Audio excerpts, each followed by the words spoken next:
हम लोग अभी भी सोशल रिफॉर्म के उस चरण पे हैं कि जहां पर कहते हैं हम लोग सोशल रिफॉर्म के उस टॉपिक पर हैं जो 19वीं शताब्दी में चल रहा था। अब ये एक सवाल जरूर दिमाग में आना चाहिए, सोशल रिफॉर्म पर इतना जोर क्यों दिया जा रहा है, उसका रीजन क्या है। अगर हम इसके रीजन को समझने की कोशिश करें तो दो इंपॉर्टेंट रीजन, एक क्या है जो आपका पेपर आता है जो क्वेश्चन सोसाइटी का, सोसाइटी के लिए बहुत इंपॉर्टेंट है। दूसरा खास बात क्या है कि सोसाइटी के साथ साथ ये इंपॉर्टेंट है आपके ऐसे के लिए। तो इन कारणों से हम लोग थोड़ा से इस सोशल रिफॉर्म को देखने की कोशिश कर रहे हैं। And moreover the social reform movement itself very important aspect your general studies. अब देखिए जो 19वीं शताब्दी में सोशल रिफॉर्म हुए, if we try to correlate the social reform movement with the changes in our society, तो जो 19वीं शताब्दी के सोशल रिफॉर्म मूवमेंट थे, वुमेन, लोअर कास्ट, अनटचेबल्स, इनके पोजीशन में उन्होंने एक परिवर्तन लाने की कोशिश की।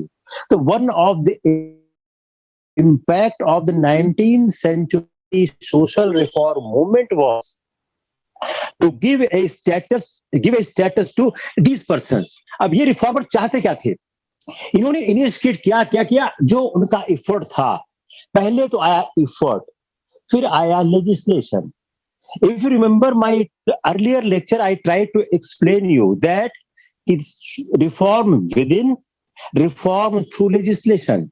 तो इन्होंने क्या किया कि पहले रिफॉर्म के लिए आंदोलन किया। उस आंदोलन का असर क्या हुआ, उस आंदोलन के कारण जो रिफॉर्म का आंदोलन हुआ, इलिस्ट्रेशन। अब अगर यहां से प्री का क्वेश्चन देखिए, you see prelims question from here. अगर यह सवाल आ जाए कि रिफॉर्म में ज्यादा महत्वपूर्ण योगदान किसका है, रिफॉर्म में ज्यादा महत्वपूर्ण योगदान परसिस्टेंस, एफर्ट और लेजिस्लेशन।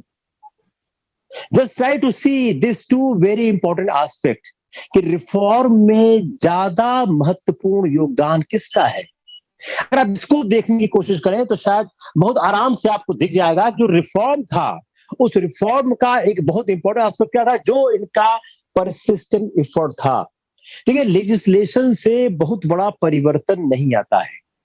जब आप जीएस का चौथा पेपर हैंडल करेंगे तो आपको इसको दिखेगा कि जो भी आप आंसर लिखते हैं, हमेशा आप क्या लिखते हैं कि हम किसी भी समस्या के समाधान के लिए, to solve any problem, will try to convince people, we will take the help of the NGOs. What does it mean? It means persistent effort from the society. तो अगर आपको दो में से एक चीज को लिखना है कि the reform in 19th century in the women, lower caste, in untouchables, it is due to the persistent efforts of reformer or the legislation. Legislation is the second aspect. Initial reform movement has given the impetus to the whole struggle of the social reform movement.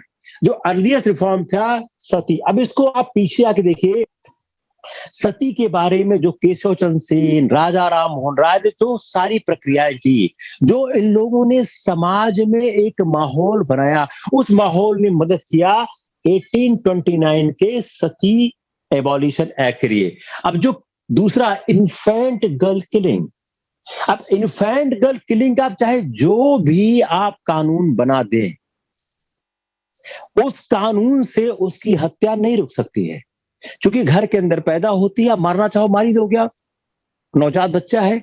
लेकिन अगर आप समाज को समझाने की कोशिश करेंगे कि यह गलत है, लड़के लड़की में भेद नहीं है, लड़की उतनी काबिल होती है, लड़का काबिल होता है, तो यह एक समाज को अंदर तक प्रभावित करता है।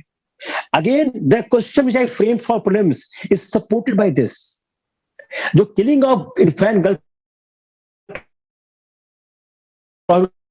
ब्रिटिश से by regulation, legislation of remarriage of widows,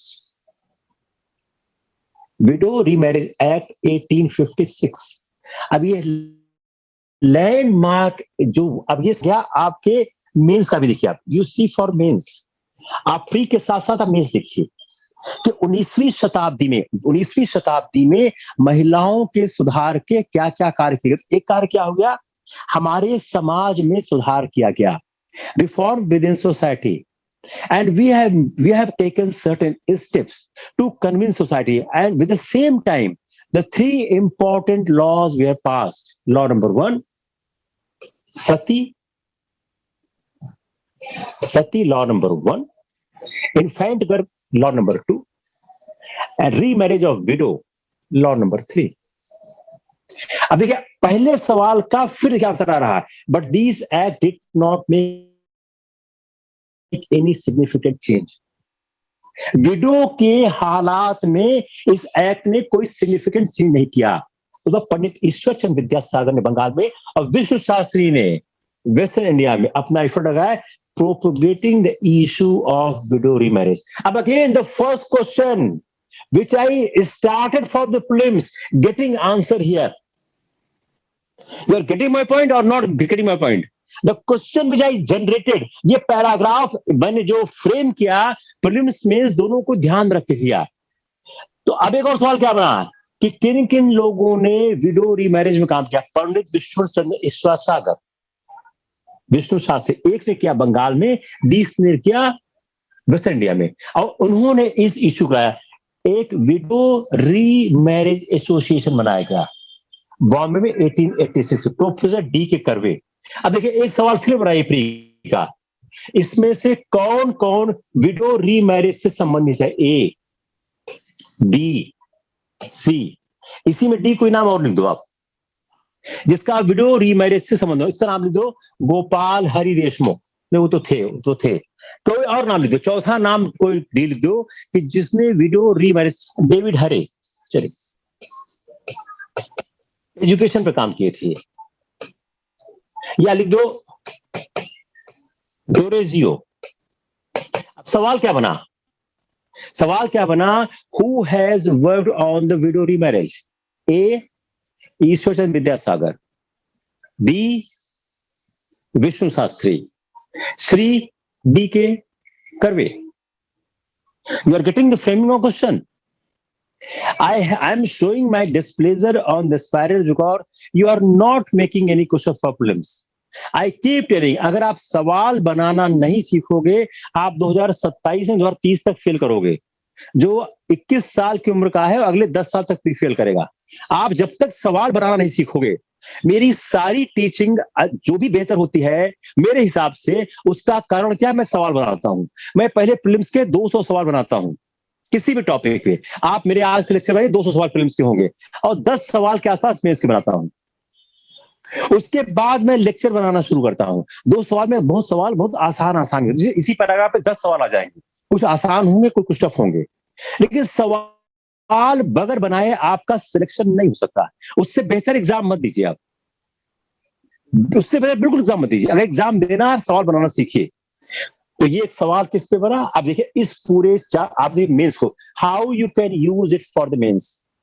there is a tendency of UPSC to ask a complete question on a very small portion of the topic. बहुत इसी स्मॉल पोर्शन में सवाल कर देंगे। दूसरा इंडियन पेनल कोड से, दूसरा क्या हुआ, जो इंडियन पेनल कोड हुआ उसको इनेक्ट किया गया 1860 में, और जो ह्यूमन ट्रैफिकिंग थी वह एक ऑफेंस बन गई। और ब्राह्मो समाज के इंसिस्ट पर एक एक्ट पास हुआ 18 polygamy and marriage of minor girls, sanction of intercaste marriage, remarriage of women, some social issues such as the devadasis decline की। अब फिर देखिए again see how the questions are framing. See again, see, just try to read this paragraph कि जो Indian panel code 1860 में बना उससे human trafficking को ऑफेंस किया गया। ब्रह्मो समाज के इंस्टेंस पे एक एबॉलिशन पॉलीगामी क्या होता है, बहुत विवाह प्रथा हुई, माइनर गर्ल्स के मैरिज पर रोक लगाने की गई और इंटरकास्ट मैरिज को सैंक्शन दिया गया। मैरिज ऑफ विडो को उन्होंने अप्रूव किया और देवदासी के इविल को समाप्त किया। अब आप पिछले पैराग्राफ इस पैराग्राफ को ऐड करिए, सवाल क्या है, 19वीं शताब्दी में महिलाओं के सुधार के लिए क्या क्या कार्य हुए। इसी को और ट्विस्ट करिए, 19वीं शताब्दी में महिलाओं के सुधार के लिए कौन कौन से लेजिस्लेशन पास हुए। You try to see this question from the two angle. Angle number one, how the situation of women has been improved in 19th century. उसमें सामाजिक सुधार प्लस रेशन दोनों आ गया। Come on the more intense part of the question, more focused part of the question. What measures have been taken in the 19th century to improve the status of the woman? इसको और करिए, elaborate the legislation, critically examine the legislations which has helped to improve the situation of women in 19th century. जहां गया critically examine, आपको क्या है, plus minus दोनों देखना होगा। एक शौर्य का कंप्लीट लेक्चर आप सुनिएगा, उन्होंने एक्सप्लेन किया है कि जो सिविल सर्विसेज एग्जाम में डिफरेंट वर्ड्स है, elaborate, obtain, critically examine, comment, इसको हम कैसे आंसर करेंगे, कैसे समझेंगे इसको। फीमेल एजुकेशन के क्षेत्र में क्रिश्चियन मिशनरी ने लीड लिया और ईश्वरचंद्र विद्यासागर ने 35 स्कूल खोले इन 1857-58। बहुत बड़ी बात थी। प्रोफेसर कर्वे, उन्होंने क्या बनाया, several education institution in Maharashtra, जिसमें most first women university Bombay early 20th century. अब फिर सवाल बन गया, पहली वुमेन यूनिवर्सिटी कहां बनाई गई, where the first women university has been established. जो स्प्रेड ऑफ फीमेल एजुकेशन था, इसका क्या हुआ, सेवरल सोशल रिफॉर्म। अब आइए, अब इसको लाइए मॉडर्न सोसाइटी से। हम जब मॉडर्न सोसाइटी में कोई आर्टिकल न्यूज़पेपर में पढ़ते हैं, कोई भी आर्टिकल पढ़ते हैं, उस आर्टिकल में चीज क्या कही जाती है कि महिलाओं को अगर सुधार करना है, अगर महिलाओं की हालत में सुधार करना है तो आपको करना क्या होगा, आप उस एजुकेशन को बढ़ाइए। बड़ा इंटरेस्टिंग एस्पेक्ट था बिजनेस स्टैंडर्ड का, पता नहीं नित्या क्लास में नहीं है, वो नित्या के इंटरव्यू हम लोग तैयार कराया था, जब नित्या पूरा इंटरव्यू दे रहे थे कि जो वैक्सीन का हेजिटेंसी है वो कहां कहां, तो बिजनेस स्टैंडर्ड ने एग्जामिन किया था, रिसर्च किया था, ये सर्वे किया था कि जहां जहां पर वुमेन की एजुकेशन ज्यादा थी, बेहतर थी, उन इलाकों में वैक्सीन बेहतर ढंग से, वहां पर वैक्सीन को लेकर रेजिस्टेंस कम हुआ करता था। तो ये क्या बता रहा है कि जो वुमेन एजुकेशन है वो सारी समस्याओं को समाधान करने का सबसे बेहतर रास्ता है। अब इसको आप रिलेट करिए 19th सेंचुरी में क्या था। 19th सेंचुरी में जो ये कार्य किए गए कि जो वुमेन एजुकेशन में मिशनरीज ने काम किया, ईश्वरचंद्र विद्यासागर ने 35 गर्ल्स स्कूल खोले, प्रोफेसर कर्वे ने एक सेवरल एजुकेशन इंस्टीट्यूशन खोले जिसमें इंडिया की फर्स्ट वुमेन इंडस्ट्री थी। और जो फीमेल एजुकेशन का स्प्रेड हुआ है, इससे क्या हुआ, कई सोशल रिफॉर्म के ग्रेट कास्ट हुए। इसमें क्या हुआ, abolition of purdah, participation of women in the freedom struggle. Now you again come from this कि फ्रीडम स्ट्रगल में वुमेन आई कैसी, courtesy the socio religious movement, courtesy 19th century social movement, जो महिलाएं हैं हमारे आंदोलन में आई। तो जब आप इस सवाल का जवाब करने की कोशिश करें, जैसे आप मॉडर्न इंडिया में कोई सवाल कर, मान लीजिए आपके सोसाइटी के पेपर में कोई सवाल आता है महिलाओं की हालत को सुधारने का, आप उस सवाल को आंसर करते समय इसका इस्तेमाल करें। जब आप उसका, it is not history only, it is your society paper also, it is your essay paper also. अगर आप एसे का पेपर आंसर कर रहे हैं, उस पेपर, उस क्वेश्चन को आंसर करते समय अगर महिला सशक्तिकरण से संबंधित है, then you use these lines, you use these facts. इससे क्या हुआ, पर्दा, वुमेन, फ्रीडम स्ट्रगल, जो राइजिंग टाइड था नेशनलिज्म और डेमोक्रेसी का, जिसके कारण फ्रीडम स्ट्रगल, इससे क्या हुआ, it also found expression in the movements to reform and democratise the social institution.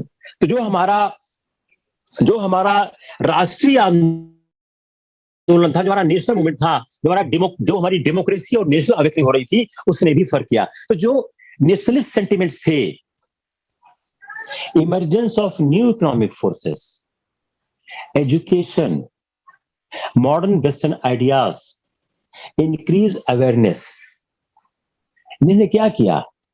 इन्होंने जो पिछड़ेपन के प्रति सजगता दिखाई, heightened the consciousness of the backwardness and degeneration of Indian society, but further resort to reform.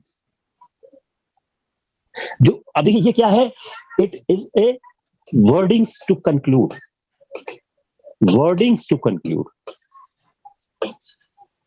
कि 19वीं शताब्दी में जो हमारा नेशनल सेंटिमेंट बढ़ रहा था, जो उससे नई इकोनॉमिक फोर्सेस आ रही थी, एजुकेशन बढ़ रहा था, मॉडर्न वेस्टर्न आइडियाज बढ़ रहे थे, इससे इंक्रीज अवेयरनेस हो रही थी और इससे हम रिफॉर्म तरफ बढ़ रहे थे। केशव चंद्र सेन ने कहा, ये केशव चंद्र का स्टेटमेंट है, ये एनसीईआरटी में है, इसको मैंने शॉर्ट किया है। What we see around us today is a fallen nation, a nation whose primitive greatness lies but during ruins. ये हम आज जो देख रहे हैं वह एक समाप्त हुआ हम राष्ट्र देख रहे हैं, जो कि खत्म हो रहा है।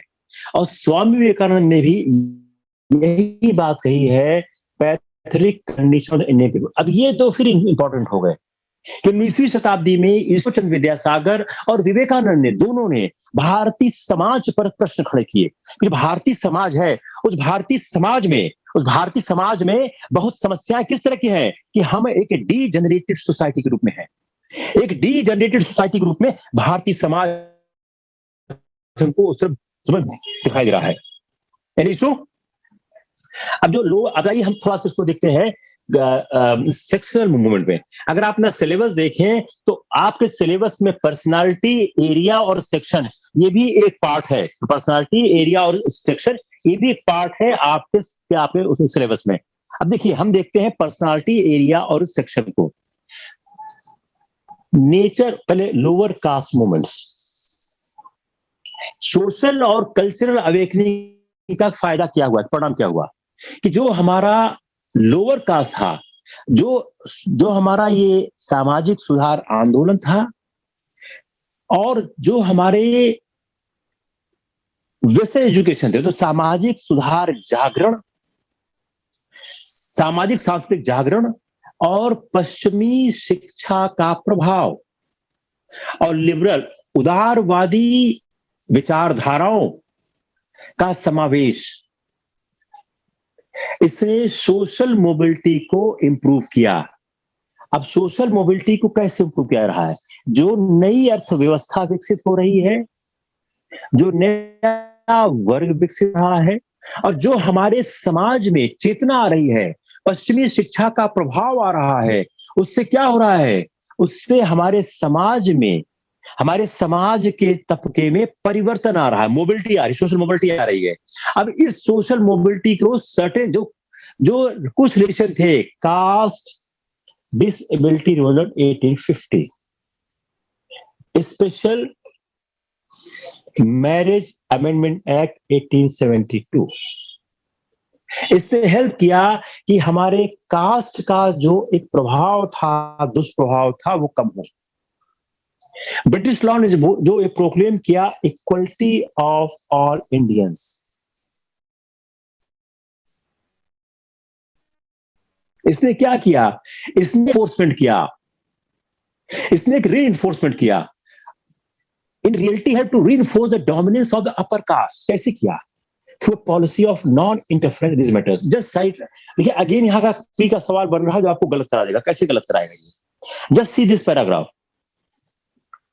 जो लोअर कास्ट मूवमेंट है, जो फर्स्ट पार्ट क्या बोल रहा है कि लोअर कास्ट मूवमेंट में जो सोशल कल्चरल अवेकनिंग थी, जो वेस्टर्न एजुकेशन का इंपैक्ट था and the liberal ideas of the west, is they have given the chances of the social mobility. At the same time, certain legislation has been passed, the Caste Disability Removal Act of 1850 and Special Marriage Act. इसने मदद किया कि वह cast के issue को undermine करे। लेकिन जो ब्रिटिश लॉ थी, जो जो प्रोक्लेम करती थी the equality of all Indian, इसने वास्तविकता में अपर कास्ट के डोमिनेंस को सपोर्ट किया। कैसे? Policy of non interference in religious matters 1857 और 18 पोस्ट 1857, वो प्री 1857 का जो साम्राज्य था, जो ईस्ट इंडिया कंपनी का साम्राज्य था, what was more progressive than post 87, is less progressive. Why? अंग्रेजों को लगा कि जो हमने भारतीय परंपराओं में प्रवेश किया, which we have tried to interfere in the internal religious matter of the society. That's why there is revolt. Therefore, after 1857, their approach towards the religious matter has been changed. तो आप इसको देखें कि ब्रिटिश पॉलिसीज के कारण, due to British policies,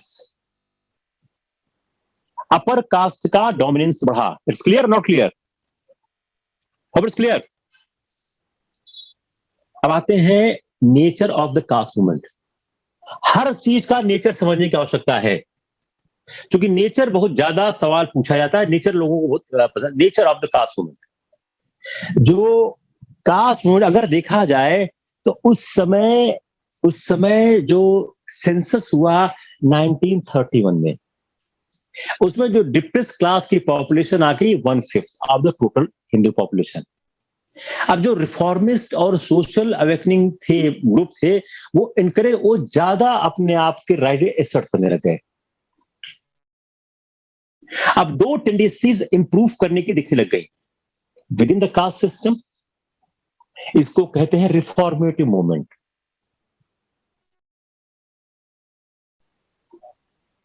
दूसरा, overthrow it all together, alternative movements. तो reformative movements and alternative movements जो विद इन कास्ट सिस्टम में इंप्रूवमेंट की बात करते थे, वो थे रिफॉर्मेटिव मूवमेंट। और जो इस कास्ट सिस्टम को, those who wanted to throw this caste system, it's called alternative movements. इसके अलावा जो और अप्रोच क्या थी, थर्ड अप्रोच थी अंडर द गांधी जी। गांधी जी क्या चाहते थे? वह एक नेशनल मूवमेंट के फ्रेम बनाना चाहते थे। तो वह वर्क करना चाहते थे वाया कंस्ट्रक्टिव वर्क प्रोग्राम, और वो एलिमिनेट करना चाहते अनटचेबिलिटी को और कास्ट स्ट्रक्चर जो हिंदू सोसाइटी का है। तो if you see, there are the 3 movement at that time: reformist movement, alternative movements and the constructive work program by Mahatma Gandhi. So there's 3 forces were working at that point of time to improve the situation of the downtrodden. अब जो reformative movement था, इसमें आर्य समाज बड़ा popular हुआ। यह न केवल untouchables में हुआ, बल्कि जो इंटरमीडिएट क्लास थे, जिसमें यादव थे, कुर्मी थे, जो अनटचेबल्स के और ब्राह्मण क्षत्रिय के बीच की कास्ट थी, उसमें बड़ा फेमस हुआ। और दयानंद सरस्वती ने डिक्लेयर किया अनटचेबिलिटी वाज नॉट इस पार्ट। अब now try to understand the philosophy of some of the reformers. जो बोला कि अनटचेबिलिटी है, वह हिंदुइज्म का पार्ट नहीं है। यही बात महात्मा गांधी भी कहते थे। If you remember Mahatma Gandhi से स्पीचेस, महात्मा गांधी बोलते थे कि शास्त्रों में कहीं नहीं लिखा है कि अस्पृश्यता कोई धार्मिक वस्तु है, और अगर शास्त्रों में लिखा है तो आप शास्त्रों को मानने से इनकार कर दीजिए, क्योंकि सत्य किसी बात का बंधक नहीं होता है। तो यू सी, दयानंद सरस्वती ने कहा अनटचेबिलिटी हिंदुइज्म का एसेंशियल पार्ट नहीं है, और महात्मा गांधी भी इसी तरह की बात की प्रदर्शन करते थे। अब आर्य समाज, अगला पॉइंट, आर्य समाज वह किसी पॉलिटिकल मूवमेंट के अगेंस्ट था। आर्य समाज अस्पृश्यता को खत्म करने के लिए, जात व्यवस्था को समाप्त करने के लिए, वह किसी पॉलिटिकल मूवमेंट के फेवर नहीं था। वो कैसे जाता था? By various educational and welfare programs. See, very interesting part. You see the philosophical part of the socialist movement, सामाजिक धार्मिक मूवमेंट का जो एक दार्शनिक भाग समझने की कोशिश करिए, और उन्होंने कोशिश की कि लोअर कास्ट हिंदूज की सिचुएशन को इंप्रूव किया जाए। इन 1897 के रंगा राव स्टार्ट किया स्कूल मैंगलोर में for the free education of lower caste. Next Prarthana Samaj of Bombay, इसने स्टार्ट किया repress classes mission society of India, and in 1909 the depress class mission society of Madras was launch. तो पहले बनाए कहां पे? बॉम्बे में, फिर बनाए मद्रास। अब देखिए, हमने इसके पहले क्या पढ़ा था? हमने पढ़ा था वुमेन, हम क्या पढ़ रहे हैं अब? Depress class. Again it is for your society, it is not only for your history, it is for your society also. तो डिप्रेस क्लास के बारे में किया गया। अब दूसरा क्या हुआ? Sanskritisation movement. सोशियोलॉजी के लोगों ने इसका नाम जरूर सुना होगा, सोशियोलॉजी, एंथ्रोपोलॉजी और पॉलिटिकल साइंस में। ये एक संस्कृत मूवमेंट क्या होता था, जिसमें मेनी ऑफ द अनटचेबल्स जो इंटरमीडिएट कास्ट है वो ट्राई करती थी improve their own social and economic status. तो जो कास्ट हायरार्की है उसमें अपने स्टेटस को इम्प्रूव करना चाहती थी। कैसे? By a consciousness of caste solidity और कास्ट राइवलरी, और लॉन्च किया स्ट्रगल फॉर हायर स्टेटस। ये क्या चाहती थी? ये हायर स्टेटस संघर्ष करती थी। जो कास्ट हायरार्की थी, उस कास्ट हायरार्की में they wanted to have higher status. These movements have been described as Sanskritization movement. और इस मूवमेंट में जो कास्ट संघर्ष करती थी ऊपर जाने के लिए, वह अपने जो फोल्क ट्रेडिशंस थे उसको छोड़ देती थी और संस्कृत नॉर्म्स और रिचुअल्स को फॉलो करती थी। क्लियर? ये एंथ्रोपोलॉजी और सोशियोलॉजी वालों को बहुत हेल्प करेगा ये।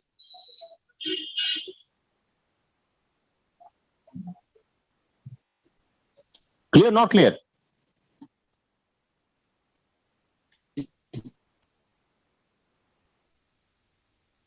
अब अल्टरनेटिव मूवमेंट्स, जो एजवास थे केरला के, who attacked the Brahmin domination, they demanded entry into temples or tried to Sanskritize some of their customs. Tamil Nadu में नादर, जो अनटचेबल्स थे, डेवलप किया into a mercantile community and claimed Kshatriya status. Numerous lower caste थी, लोग जो temple में प्रवेश, seeking temple entry. At the close of the 19th century, जो महार थे महाराष्ट्र के, क्लेम करते Kshatriya origin and more jobs in the army and the civil services. तो ये अल्टरनेटिव मूवमेंट्स चला रहे थे। जो अर्ली डिकेड था इस सेंचुरी का, जो डिप्रेस क्लास थे, ये कॉन्फ्रेंस होल्ड करने लगे, ये कॉन्फ्रेंसेस करने लगे और अपने ग्रीवांस को वेंटिलेट करने लग गए और डिमांड करने लगे rightful place in the Hindu society. All India meetings होने लगी under the auspices of Bombay presidency social reform movements in 1910। किस लिए? Improvement in the condition of the untouchables.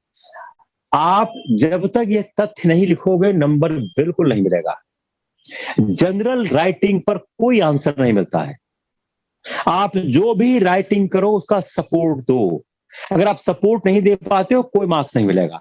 आप अगर बोल दो कि 19वीं शताब्दी में अनटचेबल्स के सुधार के लिए बहुत कार्य किए गए, आप उसमें से कोई भी एग्जाम्पल मत दो जो मैं लिख रहा हूं, कोई मार्क्स नहीं मिलेगा। 10 नंबर का सवाल है, 2-3 नंबर मिल सकता है मैक्सिमम, वो भी ज्यादा ही बता रहा हूं मैं, 1-1.5 नंबर भी छोड़ सकते हैं। आपको जब तक आप सपोर्ट नहीं करोगे अपने आंसर को with facts and figures, marks नहीं मिलेंगे। That's why I'm trying to incorporate a lot of facts to substantiate। देखिए, मैं इतनी देर के अपने 20-25 मिनट लेक्चर में कहना क्या चाह रहा हूं कि 19वीं शताब्दी और 20वीं शताब्दी के प्रारंभ में, in the 19th and early 20th century, a lot of work has taken place to improve the situation of the women and the depressed class. This is simple line I'm saying. I'll write only this line, मैं 2-3 line कहानी और लिख दूंगा कि बड़े बड़े समाज सुधारक हुए, विद्यासागर हुए, राजा रॉय हुए, डी के कर्वे हुए, बड़ा अच्छा अच्छा काम किया, टी लेसे से पास हुए, बेंटिंग ने काम किया। अब मैंने एक कहानी बना के उसको 150 लिख दिया, नंबर कुछ नहीं मिलने वाला है। नंबर अगर चाहिए तो आप उसके साथ ही सपोर्ट करिए, कौन कौन से मूवमेंट थे, कौन कौन से लेजिस्लेशन थे, कौन कौन से मूवमेंट की धाराएं थी, तभी मार्क्स मिलेगा, नहीं तो कोई मार्क्स नहीं मिलेगा। कई बार लोग प्री पास, कई ऐसे लोग हैं प्री पास कर गए हैं, उन पे प्री पास करना बर्डन हो चुका है, क्योंकि ऐसे में पढ़ाई नहीं था। Therefore, you start preparing your mind for these type of the answers. अब इन्होंने अनटचेबल्स के स्टैंड को क्लियर करा। सो अब ये कहां हो रहा है? अब आप देखें तो डिप्रेस क्लास जो है वह यूनाइटेड हो रहा है। इफ यू सी, पहले डिप्रेस क्लास का हेल्प कौन लोग कर रहे थे? वह लोग कर रहे थे। पहले कौन कर रहे थे? आप इस पैराग्राफ को पढ़िए जो मैं कहना चाह रहा हूं।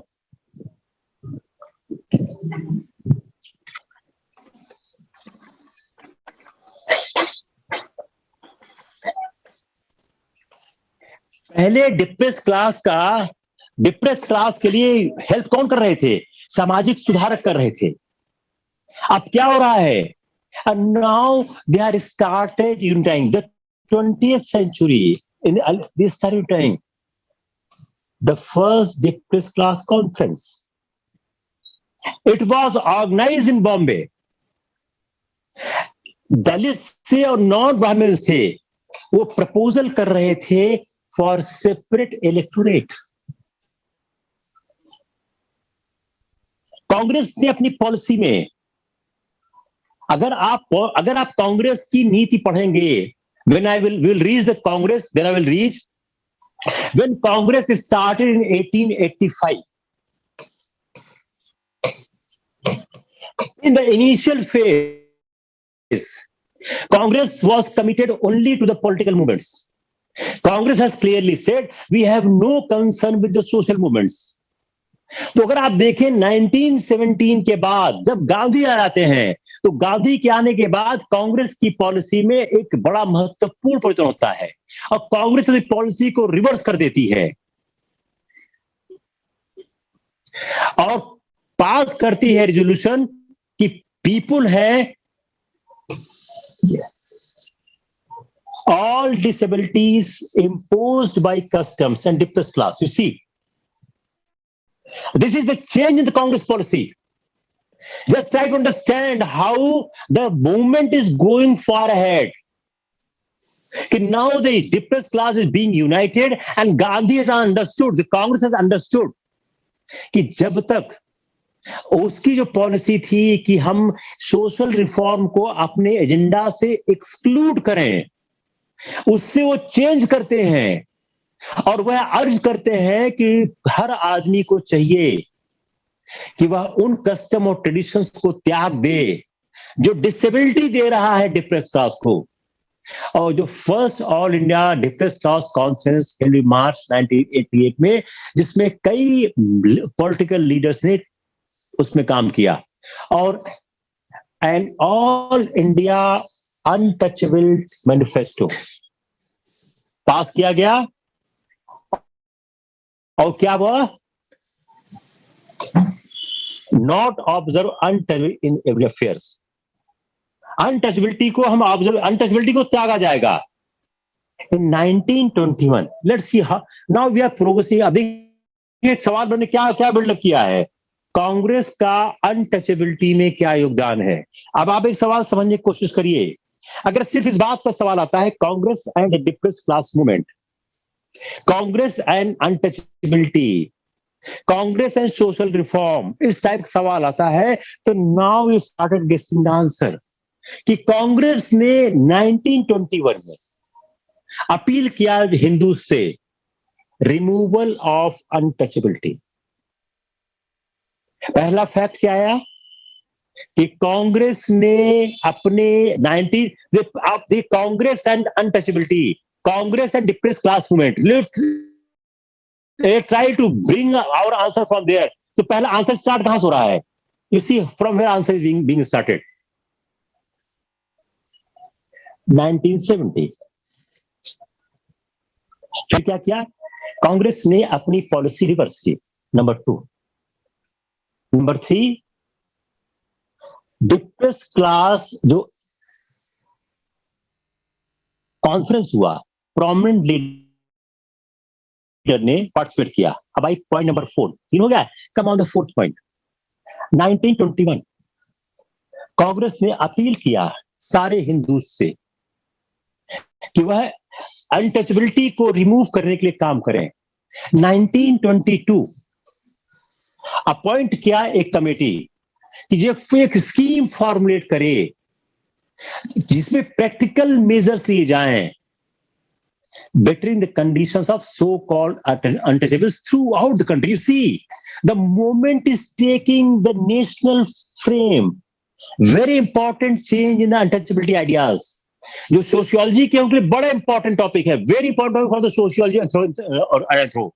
सोशियो एंथ्रो का जो दूसरा पेपर है जिसमें सोसाइटी की बात आती है, बड़ा अच्छा टॉपिक उनके लिए है ये, कि जो थ्रू आउट कंट्री में ऐसे the language, practical measures bettering the conditions throughout the country. 3 important words कि भाई कोई बहुत आदर्शात्मक बात मत करो, बहुत यूट्यूबर फिलॉसफी मत दो, प्रैक्टिकल मेजर बताओ कि जिसको एडॉप्ट करके हम अनटचेबल्स के कंडीशंस को थ्रू आउट इंडिया इंप्रूव कर सके। 1923 एक रेजोल्यूशन पास किया, फिर से रिक्वेस्ट किया ऑल इंडिया हिंदू महासभा से कि वह भी इस मैटर को ले और वह कोशिश करे कि कैसे इस इविल को हिंदू कम्युनिटी से हटाया जाए, कि कैसे इस कमजोरी को, इस प्रॉब्लम को हिंदू कम्युनिटी से हटाया जाए। 1931 एंड कराची कांग्रेस। कराची कांग्रेस बड़ा इंपॉर्टेंट सेशन है, हम आपको कराची कांग्रेस मेरे ख्याल से एक पूरे सेशन में पढ़ाएंगे, हम पहुंचेंगे वहां पे। It will take some 4, 5, 6 more lectures to reach there। जो कराची कांग्रेस था 1931 का, जो बड़ा इंपॉर्टेंट कांग्रेस सेशन है फॉर द फंडामेंटल राइट्स, और जो हमारा आज का कॉन्स्टिट्यूशन है, उस आज के कॉन्स्टिट्यूशन के बहुत से प्रोविजंस कराची कांग्रेस होते हैं। कराची कांग्रेस की अध्यक्षता किसने की? सरदार वल्लभ भाई पटेल ने की थी। उन्होंने प्रोपाउंड किया a program of fundamental rights. वो क्या प्रोग्राम था? Call for all access for all public employment. अब देखिए, regardless of caste equal right, public road, wealth. अब आप संविधान खोलिए अपना, you open your constitution, find these provision there. जो सेकेंड हाफ ऑफ 1932 था, जिसमें गांधी जेल में थे और उन्होंने कॉन्स्ट्रक्टिव प्रोग्राम के बारे में सोचा, उसमें रमसे मैकडोनाल्ड ने कम अवार्ड दिया और एक सेपरेट इलेक्टोरेट उन्होंने अनटचेबल्स के लिए क्रिएट किया। तब गांधी जी ने अपना जो हरिजन वेलफेयर प्रोग्राम था स्टार्ट कर दिया, और गांधी जी ने शुरू किया fast to death on the issue of the separate electorate on September 20, 1932। और वह एक एग्रीमेंट सिक्योर कर गए with Hindus untouchable leaders via Poona pact, जो साइन हुआ 24 सितंबर 1932। अब यह जो पूना पैक्ट हुआ, पूना पैक्ट से फायदा क्या हुआ? इस पूना पैक्ट से फायदा यह हुआ कि जो हिंदू कम्युनिटी थी वह सेपरेट इलेक्टोरेट से बाहर आ गई, ज्वाइंट इलेक्टोरेट रहा, और जो अनटचेबल्स की सीट्स थी, जो मैकडोनाल्ड का अवार्ड था, उससे दूरी सीट दे दी गई। और on 5 September 1932 a conference of Hindus at Bombay pass reason that henceforth, इसके बाद अब among Hindu no one shall regarded as untouchable by reason of his birth and those who have seen so regardless। the third क्या रहा है? acceptance by society। what is this? it is the acceptance by society कि अब कोई आदमी इसको नहीं करेगा। पब्लिक वेल्स में, स्कूल में, रोड में, पब्लिक इंस्टीट्यूशन में। और हिंदू लीडर्स की ड्यूटी हो गई सिक्योर करें by every legitimate and peaceful manners, कि वह कैसे अनटचेबिलिटी को रिमूव कर सकते हैं, इंक्लूडिंग एडमिशन टू टेम्पल। अब जब यह रिजोल्यूशन आता है तो जो हिंदू अपर कास्ट होता है इस पर अपना रिजर्वेशन देता है। अब रंगा अय्यर ने इंट्रोड्यूस किया ए बिल, मेरे ख्याल सवाल को याद चुका है, in central legislature on the subject of temple entry.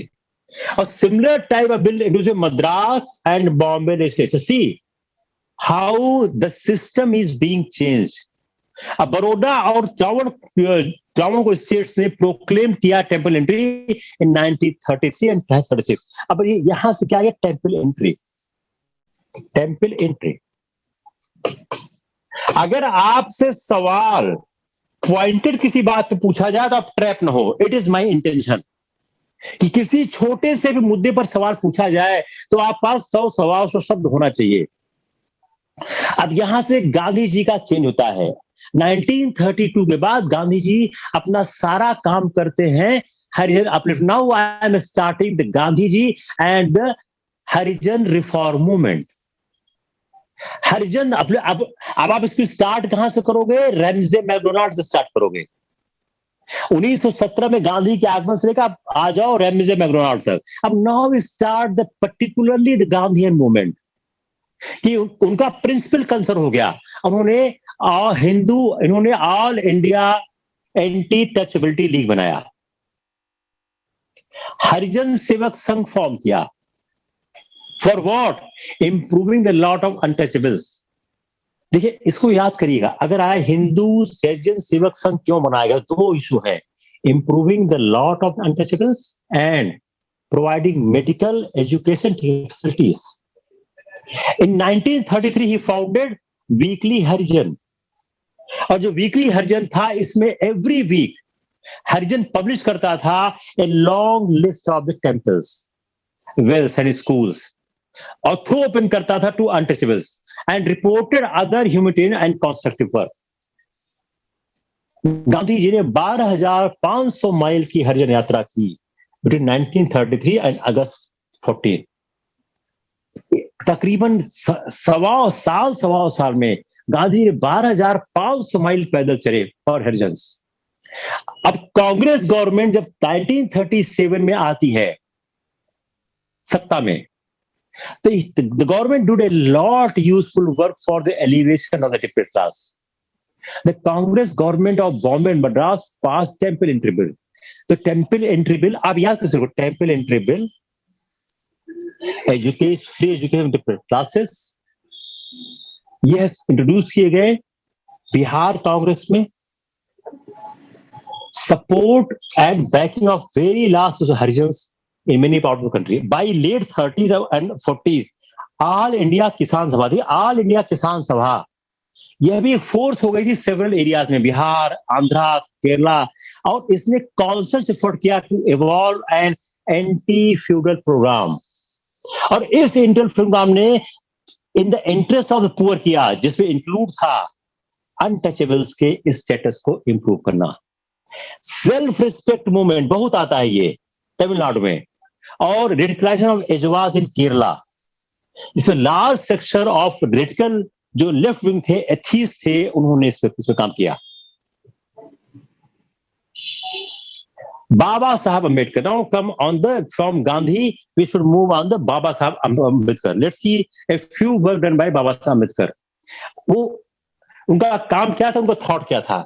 We need a probably 30-40 minute session to compare the Baba Saheb and Gandhi. Will do probably in the month of the May, जब हम लोग peak करेंगे अपने तैयारी में, जब हम बहुत एडवांस लेवल पे जाएंगे तो हम लोग उसको डिस्कस करेंगे कि कुछ लोगों की फिलॉसफी को हम लोग समझने की कोशिश करेंगे। अंबेडकर है, गांधी है, सुभाष है, नेहरू है, मार्क्स है, रविन्द्रनाथ टैगोर है, कुछ फिलॉसफर को हम समझने की कोशिश करेंगे जो कई बार सवाल उनके थॉट्स पे आते हैं।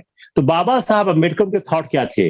जो बाबा साहब अंबेडकर का जो प्रोग्राम था वह इंटीग्रेट कर रहा था अनटचेबल्स को इंडियन सोसाइटी को इन मॉडर्न सेंस में।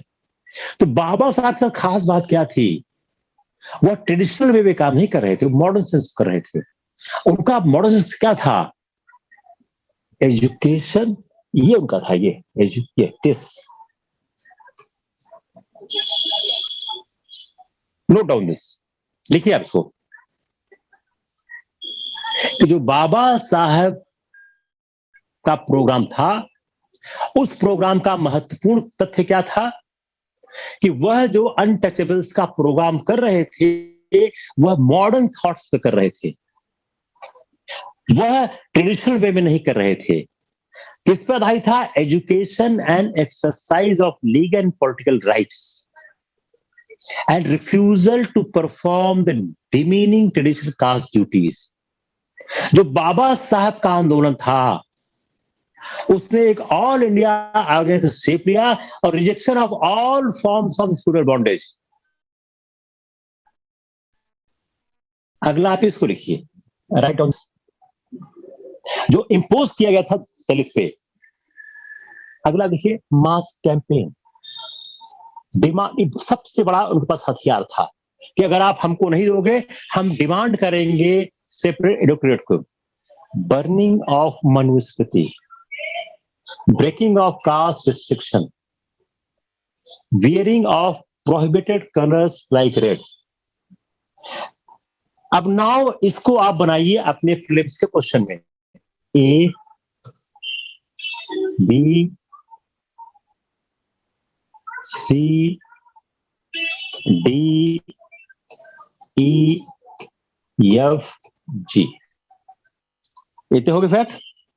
अब इसी फैक्ट में कोई 4 चीज निकाल लीजिए आप। सबसे ज्यादा आप किसी पढ़े लिखे उम्मीदवार से भी यह गलती हो सकती है कि अगर उसने wearing of prohibited colour like red नहीं पढ़ा है तो, क्योंकि उसको ये नहीं लगेगा कि this could be an attempt to protest by a intellectual like Baba Sahab. यार लाल कपड़ा पहनने से क्या होगा, लाल रंग से क्या होगा? तो अगर आप एक एक चीजों को याद नहीं करेंगे, सवाल गलत हो सकता है। मतलब थोड़ा सा आपको एबीसी आ रहा है, डी ने आपके सवाल को गलत करा दिया गया। अब जो ये बाबा साहब का आंदोलन था, जो प्रोग्राम था, ये कांग्रेस और रेडिकल्स दोनों से क्लैश कर गया, दोनों से क्लैश कर गया। और एक मेजर अनटचेबिलिटी मूवमेंट लॉन्च किया अंबेडकर साहब ने महाराष्ट्र में 20 के दशक में। 1924 अंबेडकर साहब ने फाउंड किया डिप्रेस क्लासेस इंस्टीट्यूट, बहिष्कृत हितकारी सभा। और 1927 में स्टार्ट किया मराठी फोर्टनाइट, बहिष्कृत भारत। और सेम एस्टेब्लिश किया समता समाज। अभी क्या है, बाबा साहब के कौन कौन से ऑर्गेनाइजेशन थे, क्या क्या थे। अब समता ये क्यों बनाया गया? To propagate the gospel of social equality. ये क्या अब किसके बना रहे हैं? फॉर सोशल इक्वलिटी, हिंदूज और अनटचेबल्स में। इन्होंने ऑर्गेनाइज किया independent labour party, secular rights पे। अब इंडिपेंडेंट लेबर पार्टी क्यों बनाया? Protecting the interest of labour classes. अगर आपने नहीं पढ़ा फिर गलत हो जाएगा, यह दिमाग में नहीं आएगा। लिखेंगे independent labour party has been form by whom? A, Baba Sahab Ambedkar, B, M N. Roy, C, it was formed for the interest of the laboring classes. D, it was formed for the interest of the scheduled caste.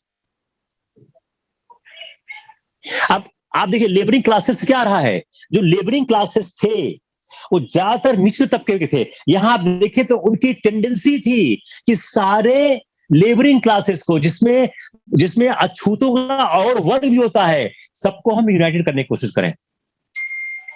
और 1927 में उन्होंने महार सत्याग्रह किया और establish किया the rights of untouchables.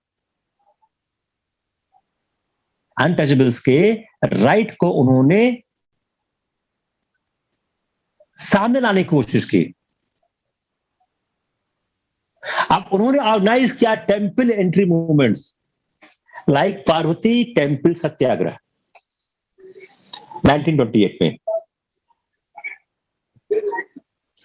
Eight the कलसा on the कलासाम temple satyagraha 3035। अब यह ऐसे ही सत्याग्रह थे जैसे वैकॉम, अभी वैकॉम टेम्पल सत्याग्रह, कालासाम टेम्पल सत्याग्रह, पार्वती टेम्पल सत्याग्रह, 3 टेम्पल सत्याग्रह हो गए।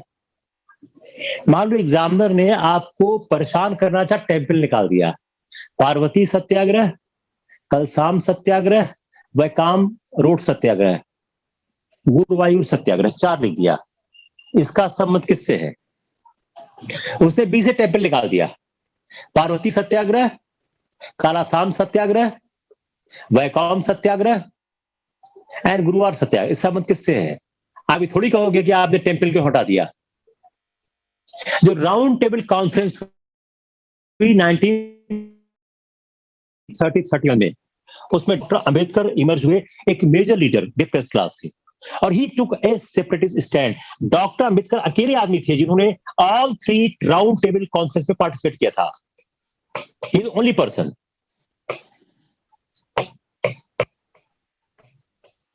He has participated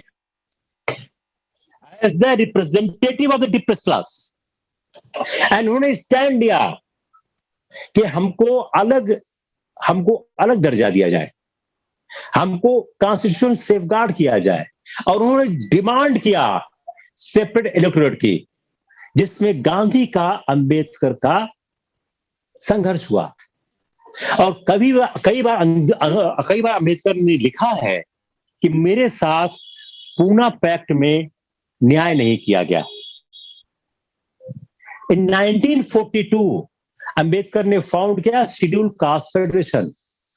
अब ये फेडरेशन ने फॉट किया रिजर्व सीट पे 1946, बट लॉस्ट हेविली। कांग्रेस हार गए। क्यों? उसमें कांग्रेस के साथ राष्ट्रवाद की बहुत बड़ी लहर थी। अंबेडकर कहना था the only way of the state improving, आप हिंदू रिलीजन को रिनाउंस कर दो। अगर आप हिंदू रिलीजन को छोड़ोगे, आपको कुछ नहीं छोड़ोगे एक्सेप्ट द रिलीजन। उतना इस रिलीजन से आज ही आ गए थे, बड़ा रिलीजन, और उन्होंने हिंदू बुद्धिज्म को एम्ब्रेस किया। I think it's enough. जैसा कहें आप। किशोर की भी क्लास के बाद है, बाकी कल करते हैं।